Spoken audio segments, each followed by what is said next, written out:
Hi, Luke Woods here for Glass Times Live. Today I'm with Dominic Francis, Managing Director of Trade Window Centre, part of the UKO Group, and Sam Webber, Group Sales Director of the UKO Group. We're going to be talking about the latest developments at Trade Window Centre, including the launch of the new Ultimate product range.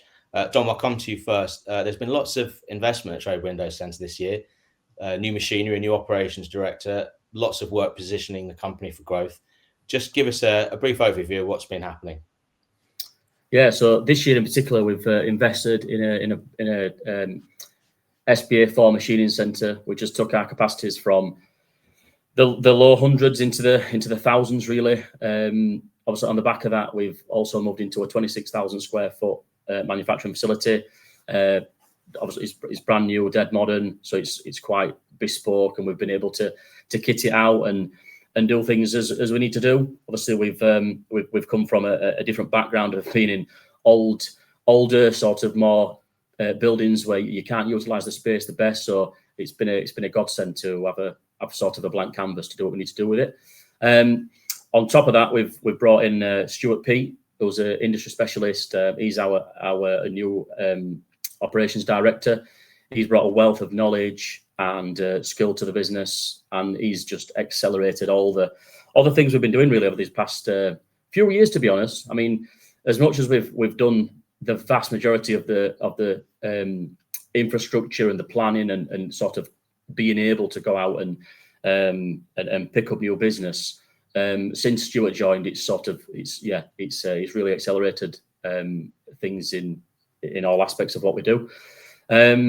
We've also got a brand new SMR 5-head welder coming from Hafner in January, which again will help us to keep up and avoid the bottlenecks that you get in any factory.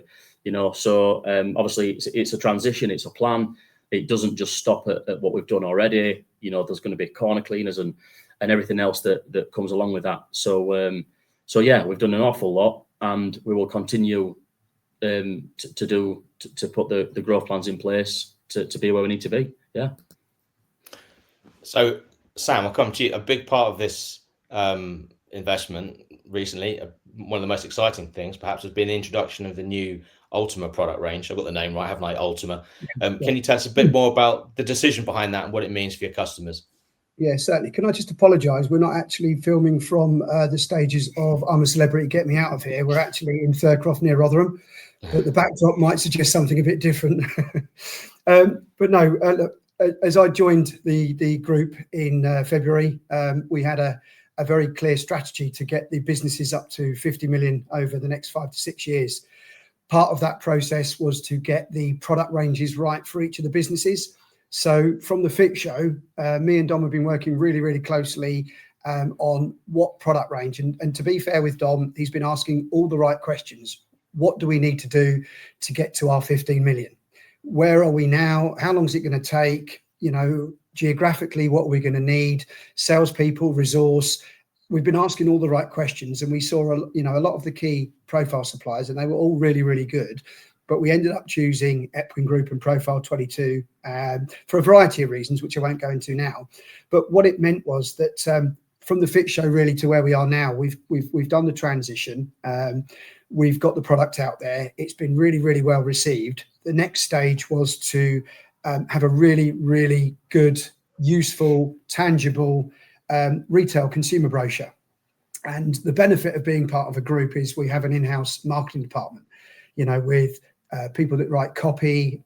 We've got graphic designers. We've got people who do social media. So we've got the experts in-house. And I've been involved with many brochure launches with a variety of companies over the years. And I have to say the brochure that we've produced, which is a copyright here, Ultima brochure, is the best I've ever worked with. And we got it to market really, really quickly. And that is a testament to having a really good brief, but also having a person on the manufacturing side that also understands the consumer side. So we wanted to sort of have a brand that wasn't really related to a manufacturing company. So we chose Ultima, and the strapline really is secure, intelligent and efficient windows. So we've partnered with people like Kubu, and I've really worked with Kubu since 2019. Their product range, their values, their perception of the market, their energy, their enthusiasm, and their product knowledge is phenomenal. So we're coming to the market with a brand new window offering, a wider portfolio of colours, an easy to use pricing portal and ordering portal, which is key, with a fantastic brand now that you're just going to see this develop over 2025 into 2026 and beyond. We want it to be a platform for ultimately generating consumer leads in the future. But right now, and I've been out on the road myself in the last couple of weeks, and the brochure has been really, really received, really, really positively. So we're really pleased with how it's going. Thanks, Sam. Dom, I'll just come back to you just quickly. New product sounds really exciting. I guess another advantage really for TWC is the strength of your retail background. You understand what your customers want, the priorities for installers. How does that translate really into the level of service that you offer at Trade Window Centre? Yeah, as I said, when we were chatting just before this, I think through and through I am a fitter, and as much as we are a large scale fabricator of PVC windows and doors, I guess the ethos and the even down to the little things of giving an answer on a question or how do we resolve this, or what's the urgency to resolve this, and that, like I said, that's just in everyday in everyday business, and it'll happen in every company. But I think the difference with us or with fabricators like that have got the installer background is understanding the customer, understanding the pain points of the customer, and just getting things sorted and fixed. So it's not always, we all want to be 100% OTIF. We all want to make sure that there's never any need for customer service and everything else, but we live in the real world, and that's not what happens. I think sometimes it's not just about that sort of side of it. It's putting it right when it's wrong, and having the ability and the understanding of why it matters so much. And it might just be a piece of glass at end caps or a couple of trickle vents, but there's somebody's reputation on line. And ultimately, obviously, we, for various reasons, we went into fabricating. But in a nutshell, it was from not being understood, not people not understanding that a remake sash is super urgent, and if you don't get that job done, you don't get paid. There's a knock-on effect, and it's people's reputations on the line. So I think yeah,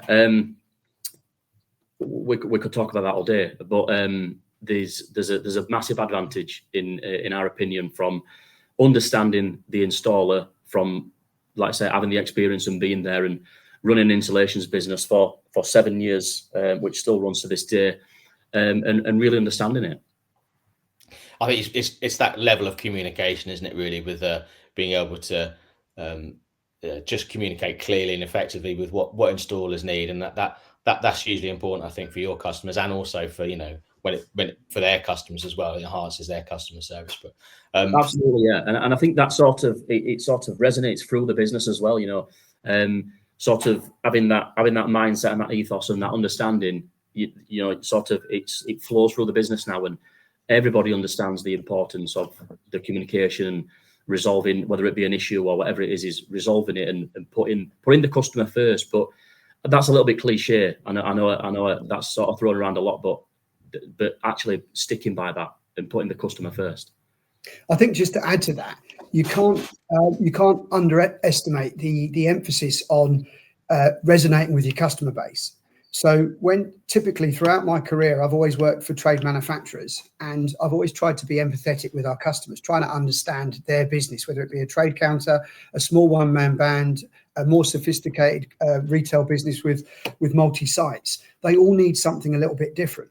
And I think returning into the trade market at the FIT Show, and then more importantly, more recently at the Glazing Summit, there seems to be a disconnect from manufacturers and their target audience. And I mean, I was out with a guy I've known since 1999.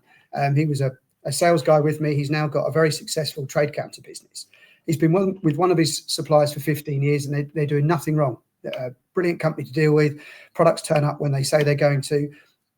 But the new hierarchy there just don't understand his business. They came to see him. They completely don't understand his business. And he just felt a little bit lost. He's got a new supplier that came in, And again, you know, we're talking about the MD of quite a large company plus the sales director. They've come in and they didn't ask the right questions. So he felt that they didn't value his business. Now, I've gone in there, I've known him a long time, but I've never dealt with him. But I asked him what are the 5 main reasons why you want to change? What would we need to do to actually address all of your concerns? And he gave us these really 5 simple questions. And he said, I gave the same 5 questions to my main supplier and my new potential supplier, and they just almost ignored them. So that kind of tells me, with what I sort of learned from the Glazing Summit, talking to other manufacturers and systems houses, and then being out in the wider market myself, if you can connect with your audience and you can resonate with them and you can ask them the right questions, you're listening to them, you understand their business, and then you're coming up with a solution that's going to address their problems. And straight away, you've got them on board. Price becomes secondary.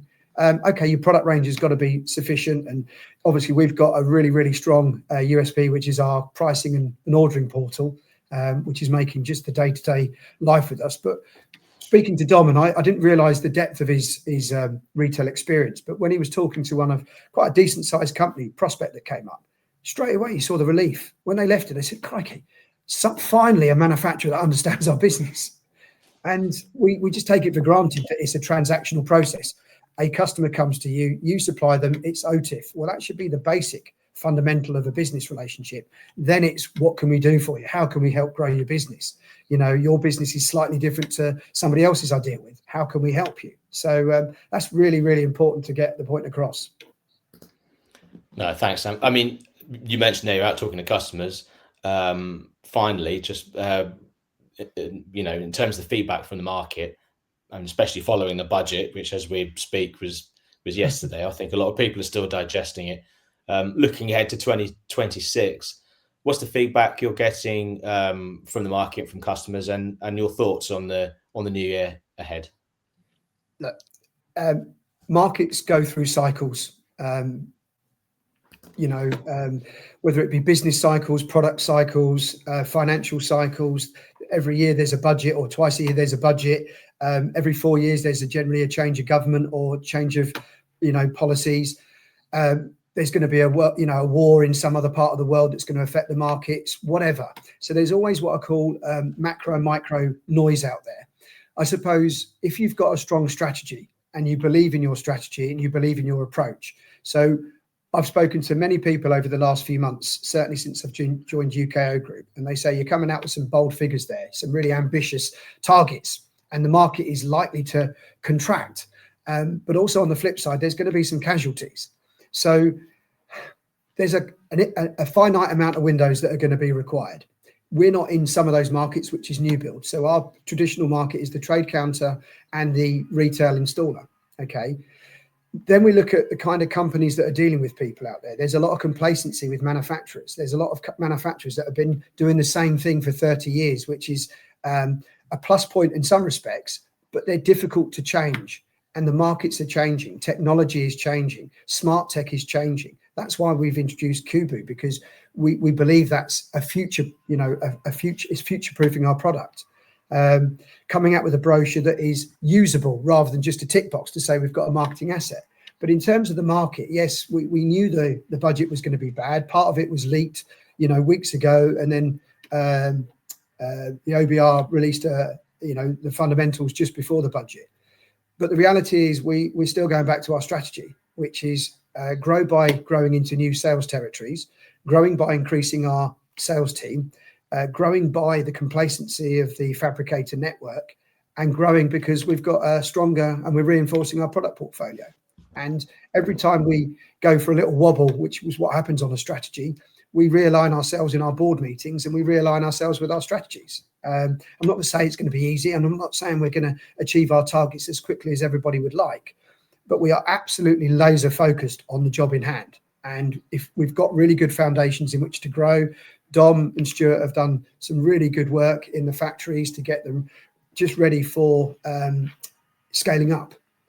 And we're fortunate enough, we're in a part of the country where there is quite a lot of experienced fabricators. So generally some of the challenges with companies when they want to scale up is having a strategy, having the price, point in process, having the marketing support, but they just can't get the staff.